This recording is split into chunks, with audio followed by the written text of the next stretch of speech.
And we're live. Today, I'm going to be taking you. Welcome, Fran. Thanks. Just a shout out to Fran. She helped me list the tour we're going to do later today.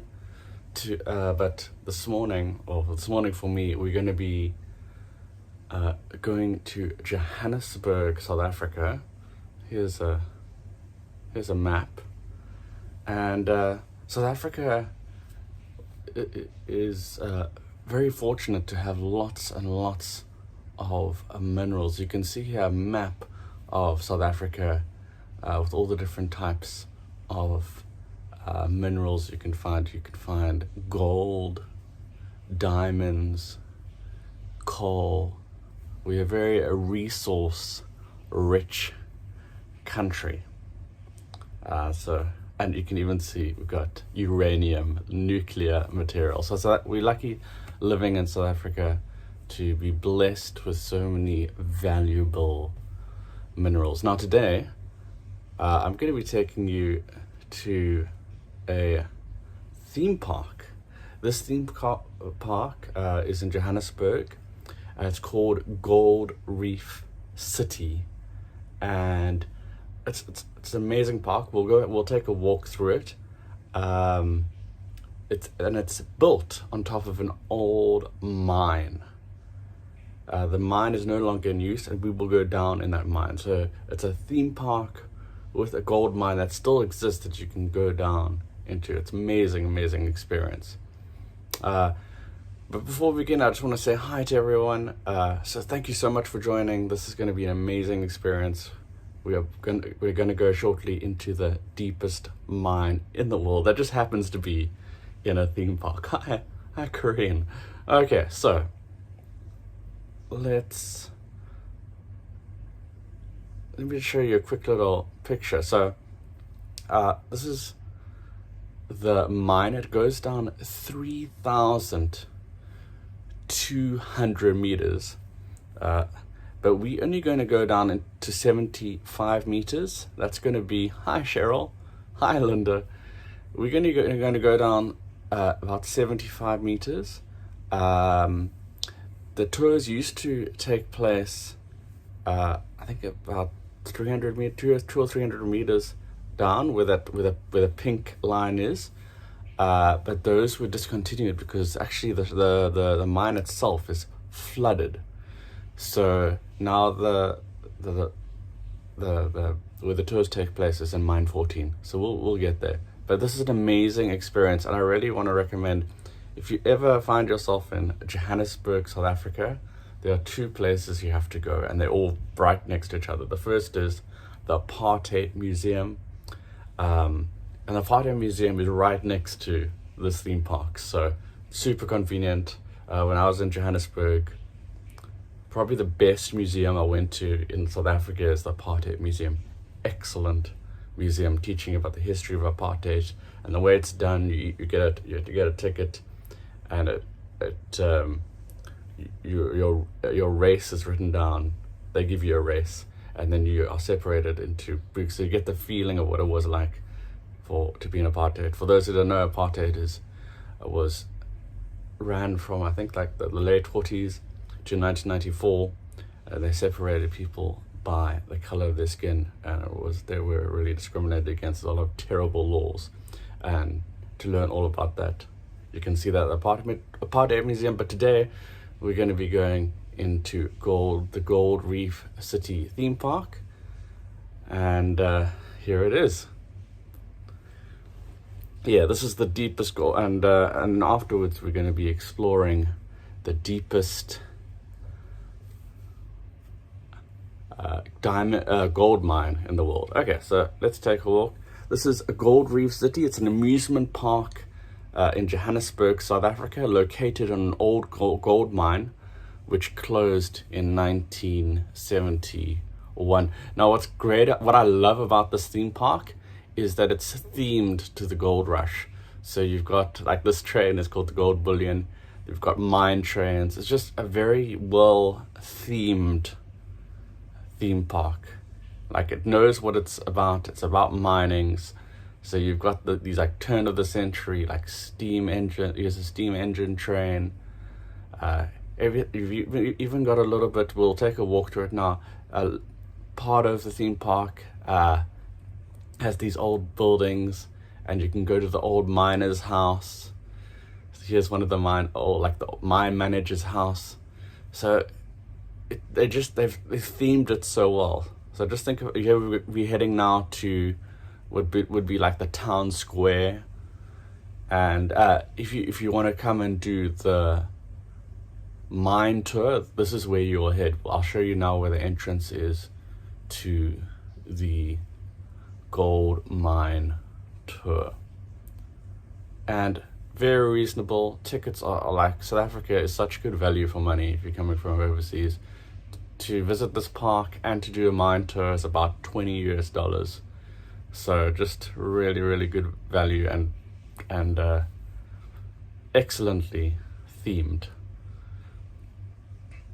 And not only can you do a gold mine tour here, you can also see gold being heated and made into, whenever we think of gold bars, they show you how they melt the gold down here. So that's where you go to do the underground mine tours. Now they've also got some great rides. My favorite one, and probably the most scary one, it's actually that big one on the left of the Ferris wheel, is called the Tower of Terror. It's a high-speed roller coaster with a vertical drop into an old mine shaft that reaches the highest G-forces of any active coaster. That's about 6.3 Gs. I did that just before I left, just before it closed. I was lucky enough to get on it, the Tower of Terror, and I can tell you it took my breath away.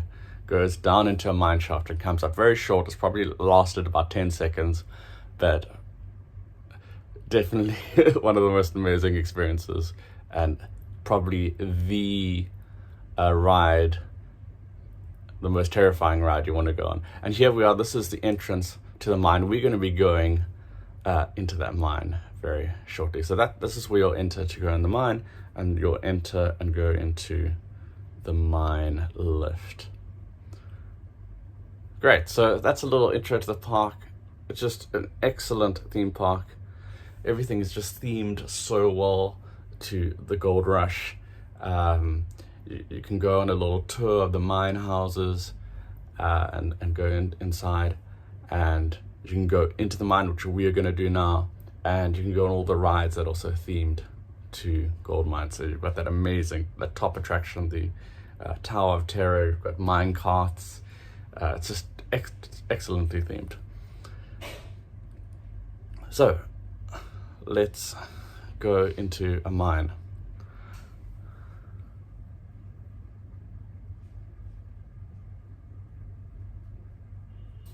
So we're in the elevator right now. We're gonna go down 75 meters down into the mine. Let's go.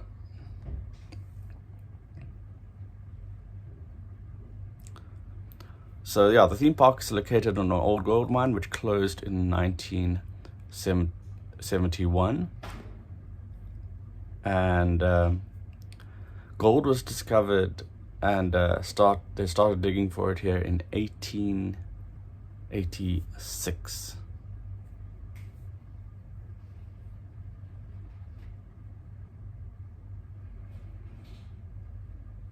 So before you get in this mine elevator, they give you a helmet, a hard helmet, and a light. So that's what I'm holding now, to see where I am. And we're going to be going down. The mine itself is 3,200 meters. It's the deepest mine in the world. But we're just going to be going down to 75 meters below the surface.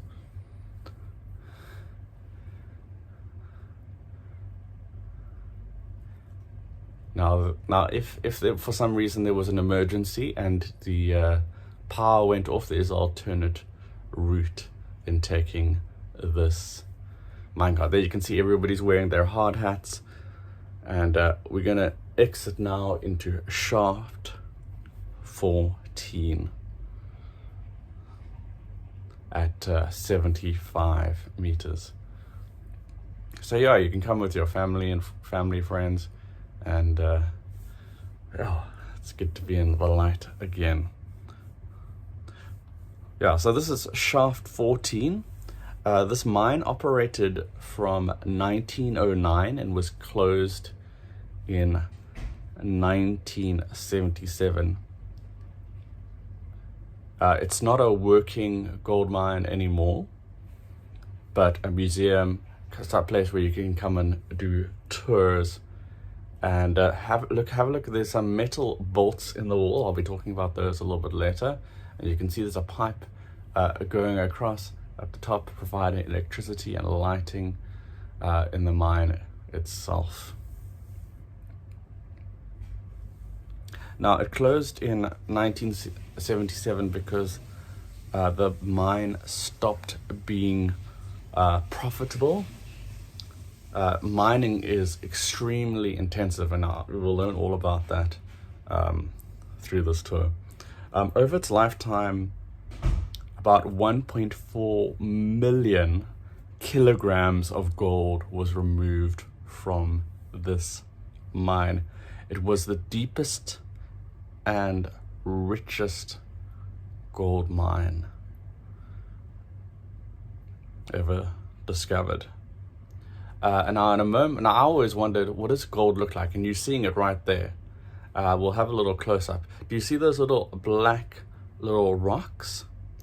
That is where the gold is kept, in those little black gold bearing ore. And the gold that you find in that black ore is very, very fine. I was so surprised. I always thought gold was just in nuggets, but actually mining gold in South Africa is very, very difficult. So when they found those black ore, then they knew that is where the gold is, and they would break down the rock and send it up. We'll learn a little bit more about that. And how they broke the rock is they would blow it up, and then they would take the rock, crush it using chemicals, and that's how they would extract the gold. So you can imagine you're taking a massive volume of gold, and then of rock, and then only getting a tiny amount of gold. So let's talk about electricity. Electricity was introduced in 1929. On the left-hand side is the mercury arc rectifier. There it is. And that was used to provide electricity down in the mines. And then over there you can see one of the locomotives. So those would transport the stone up to the surface.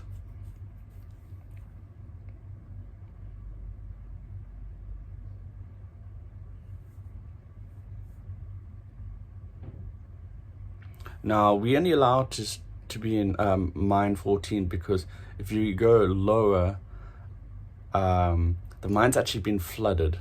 And here you can see some of the water. Now, the water here is non-potable water, so you can't drink it. It's slightly acidic, so you're not able to drink it.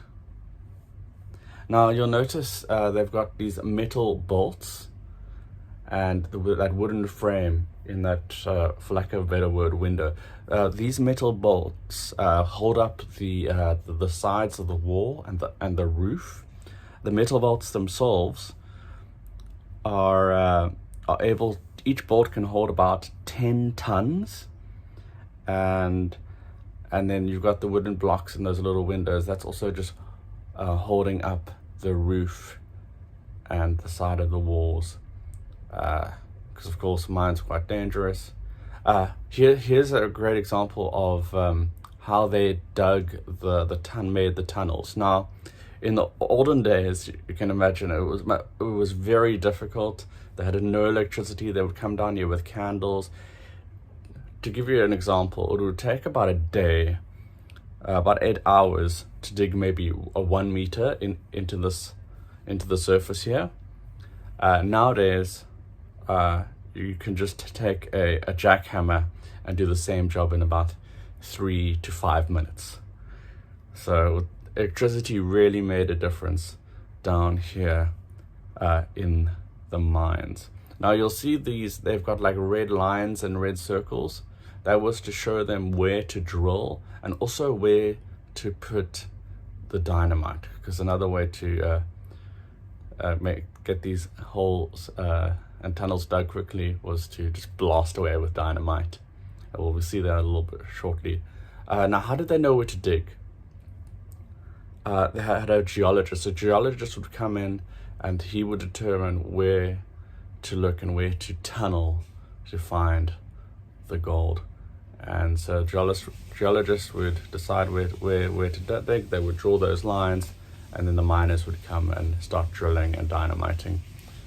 Here we've got one of the mine carts. Now this is, you're going to be seeing like the bottom angle of what happened. So rocks would fall down that slide into the cart, and then these rocks were taken up to the surface. They were mixed with those chemicals, broken down, and the gold was extracted from those black little pebbles that we saw earlier. Later on, we'll see the top part. So this is the bottom part, where the rocks fall down. There's a tunnel over there that was blasted. They fall down into the cart, and then the carts are sent to the surface. So a very labor-intensive process. Interesting fact is that they actually created a special language underground, which is a mix of like English, Afrikaans, which is like quite close to Dutch, and Zulu. There's some interesting facts. So this is where they store the dynamite. Now, of course, this is be locked all the time, and you'll notice that the lid of the dynamite box is slanted, and it has a very interesting reason why that is the case. That's because they didn't want to leave candles. You know, like miners before electricity, they would take candles, and if they put them on the box, you know, that could be explosive. This wooden box was what they stored the dynamite in before bringing it down. So yeah, these are where the rocks would come that they would put in the mine carts. So here you can see this is an example of an old explosive box. Can you see it's got a flat top? They learned their lesson with the flat top. Obviously there must have been some explosions, and so they learned their lesson. Don't have a flat top dynamite box, because someone with a candle is going to come and put it on. Boom! That lesson was learned.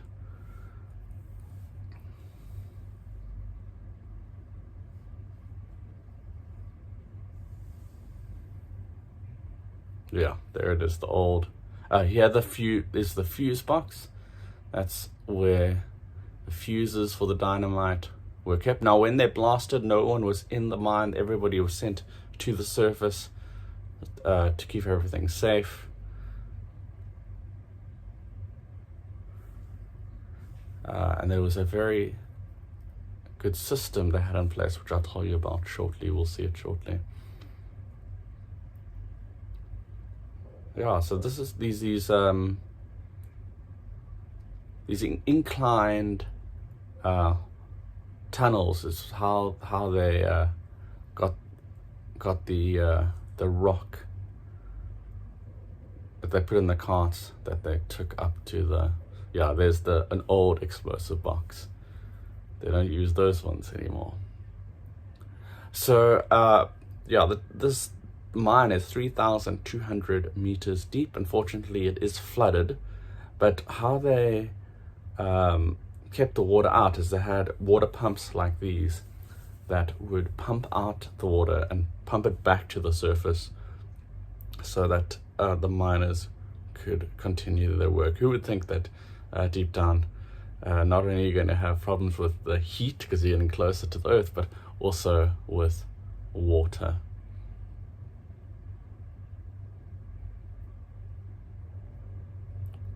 Now, of course, medical, let's have a look. Oh, okay, yeah, let's talk about miner safety.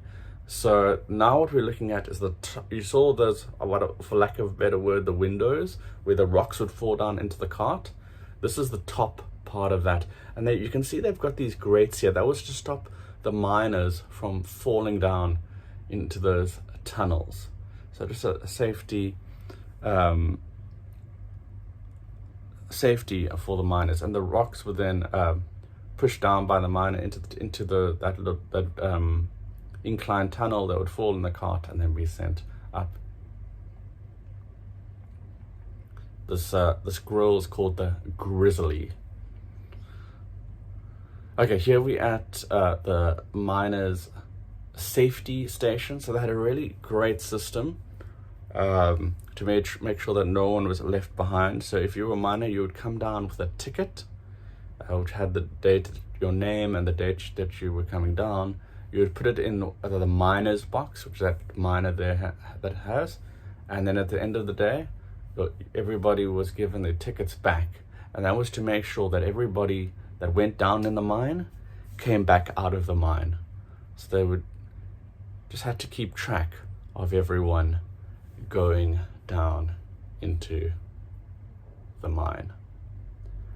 Here we have the first aid station. Our first aid stations were found on every level of every shaft. There was a first aid station. Now you'll see the walls are painted white. That was for hygienic reasons, and being in a mine, people get injured, and so miners would come here. They could get they had a stretcher, some first aid supplies, and they could attend to them when they got injured. And it was, you needed to have one of these in each shaft. Mind your head, low hanging wall, yeah.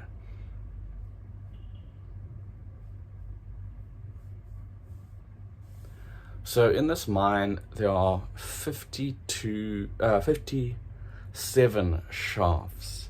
Now, 10 years ago, you used to be able to go all the way down to level 5. We currently, I think, on level 2, but the area below has been flooded. So you can see that we at level 2 in the picture over there. But it has been flooded. I think they have slowly been pumping out the water, but right now the tours take place on level 2. But they've been pumping out the water. Now, if there is a power failure in the mine and you can't take the lift, so in the mines they have to think of safety, and so if there were to be a power failure, there is an alternative way to get up and out of the mine without using the elevator or lift, and we're gonna see it shortly. Here's a really nice breakdown of the different rocks they would find as they dug. So that's where we are, level 2, about just over 70 meters below the surface. So here we're going to see it, and we're going to actually look down into the deepest gold mine in the world. There you go. So you can see you can't actually see the water because they have pumped it out, but we still don't go below shaft 14 or level 2. And those steps you see, it will take about 151 steps from where we are on shaft 14 on level 2 to get to the surface. But that entrance is only used in emergencies. So if anything goes wrong, there's always a backup, whether it's first aid, making sure no mine is left behind, and of course if there's a power failure, there's an exit route. So they really had to make safety important, especially down here in such a deep mine.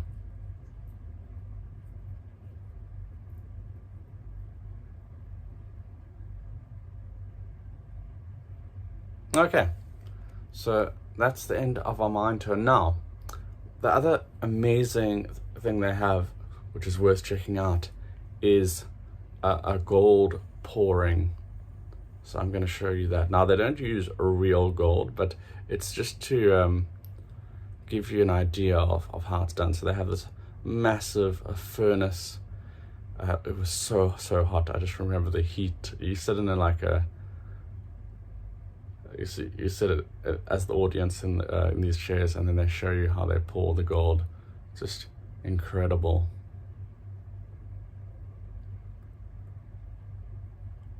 It's just just an amazing. Like I'm just so impressed with this theme park.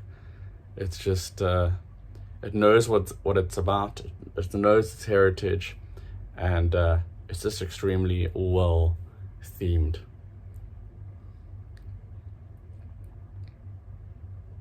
So now they've poured the gold, and they're waiting for it to cool down. They're removing impurities, and then once it's cooled down, you get the stereotypical gold bar that we all know.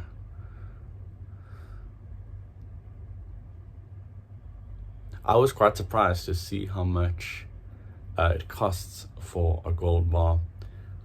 I know the price of gold has gone up a lot in the last 20 years. So to see how much these gold bars cost now, there you are. That's what it looks like. There's our gold bar. Look at that. Super hot. And they're gonna melt it down again and put it in the furnace. So my big takeaway from visiting here was just how much work it takes to just get even a little bit of gold. Like how many rocks you have to take up. Just think, each cart with a rock, if you're lucky, has maybe 4 grams of gold. So the amount of effort just to get a tiny amount of gold is just so much. A lot of money and time is spent just to get a little bit of gold. So I didn't have an appreciation before coming about how much work takes into getting gold. But after leaving Gold Reef City, you really have like an appreciation for the effort that miners go to find the gold and then bringing it up to the surface, and then chemically breaking down the rocks to get that tiny amount of gold. Just amazing, incredible to see. So if you ever find yourself in South Africa and you want to have an amazing time in Johannesburg, I really recommend the Gold Reef City theme park. And while you're there, definitely go to the Apartheid Museum. I would say it's one of, if not the top museum in South Africa, and definitely a place to visit. So let me tell you what else is up today. Later today, in Hong Kong, this coming week, we're having something called the Mid-Autumn Festival. And what's amazing about the Mid-Autumn Festival is that they make these incredible lantern displays, like works of art. And so that's what I'll be going to do at the end of today. So check that out. If you're not able to join live, check it out later. It's going to be really spectacular. That's going to be live. I'm going to be going there to the park, and it's going to be incredible. So check that out. If you are watching for the first time, please, I've got a Facebook group. You can join that. I post extra information there. If you want to find out about my tours, you can follow the Facebook groups. You can also follow me on Buy Me a Coffee. It doesn't cost anything. Just hit the follow button, and I try to send out an email like once every 2 or 3 months. Yeah, so that is the deepest gold mine in the world. I hope you had a great time. I certainly learned a lot when I was there. I hope you've learned a lot just by joining me and sharing this experience with me. And all I can say is, if you ever find yourself in Johannesburg, do yourself a favor, have some fun, go to Gold Reef City. It is so reasonable, $20 US. You get entry to the park. You can go on that mine tour. There's tours around the old mining houses as well that are in the theme park. Just amazing experience. So yeah, thank you so much for joining. I just want a little shout out to Fran. Fran has been uploading my videos to one of the calendars. So thank you, Fran. Really appreciate that. And at Corinne says it's very cool, but it'll be 6 a.m. Yeah, I'll just watch it later. Yeah, so I've got lots more videos that I've filmed. I was in South Africa for about a month, and last week we went to the biggest optical telescope in the Southern Hemisphere, which was amazing. It felt like something out of Interstellar, the movie. It was just larger than life. You can check that video on my channel. And we're going to I think next week we're going to, if you ever go to Cape Town, one of the top tourist attractions is Cape Point. Now, I wanted to go there previously live, but unfortunately it's a very isolated place in South Africa. So difficult place to get signal. So I've recorded that. I think we'll be going there next week. I'll check the calendar. But yeah, thank you so much for joining, and thanks for your support. I really appreciate you coming and joining and watching live. Thank you so much. Thanks so much, and you join my Facebook group, follow me and Buy Me a Coffee, and yeah, keep a watch on for more fascinating content. Fran says she loved the telescope tour and is a bit of an astronomy and cosmology geek. And Linda says, thanks, Matt. Thank you, Linda. Thanks so much, everyone, for joining. I'll see you in a couple of hours. Goodbye. Keep exploring and keep on adventuring.